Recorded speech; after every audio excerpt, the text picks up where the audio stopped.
Hello and welcome. Glad to have you here. I hope you are all doing well. Yeah, these are not easy times. There is uncertainty everywhere, politically, socially, personally.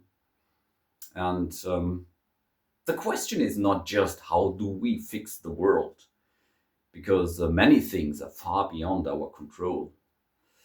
But an important, maybe the most important question is how do we remain stable, grounded, equanimous, compassionate in this crazy world? And recently, I read a book that speaks directly to this. And it is called How to Thrive in Hard Times, a Buddhist manual by Fulder.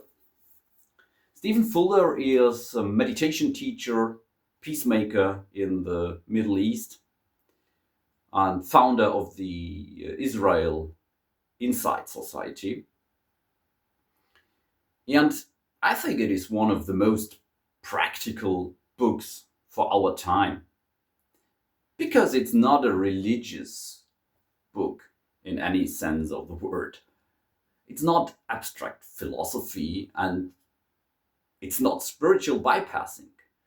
It's grounded, totally down to earth, psychologically clear guide to how we can live wisely in difficult times without becoming cynical, numb, or overwhelmed. And what I appreciate most is that it doesn't promise that things will get better, but instead it asks, can you remain human even when things are hard? Can you remain aware when fear overwhelms you? Can you remain kind when anger feels justified?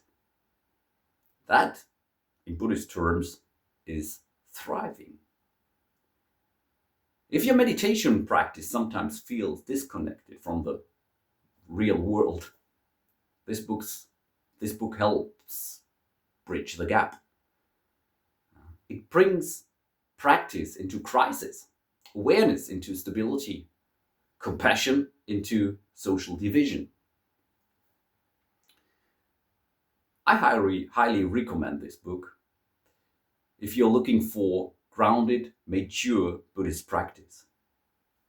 And I would like only to read some words so you get an idea of the tone.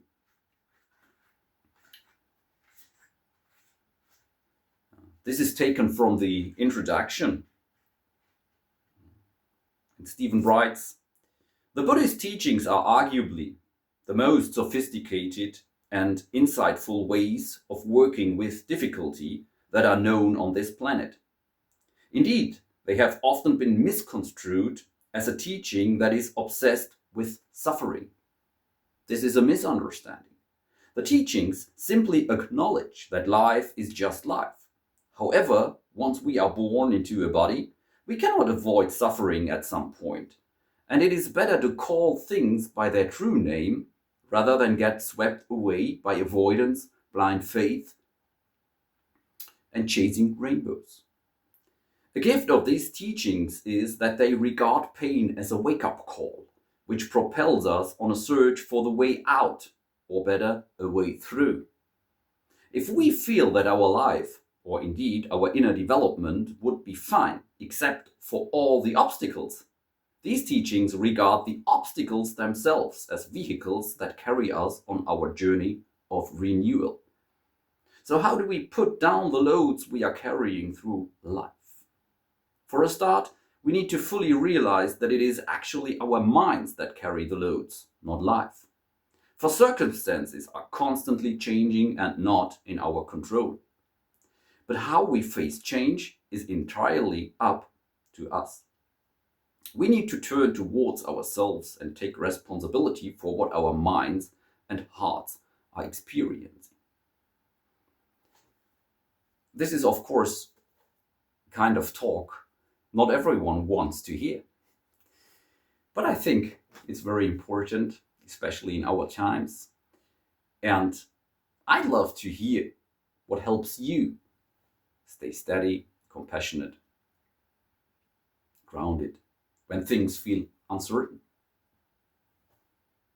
Put it down in the comments. And if you have a cat, ask your cat. She or he, I think, will already know. Thanks for watching. Be well.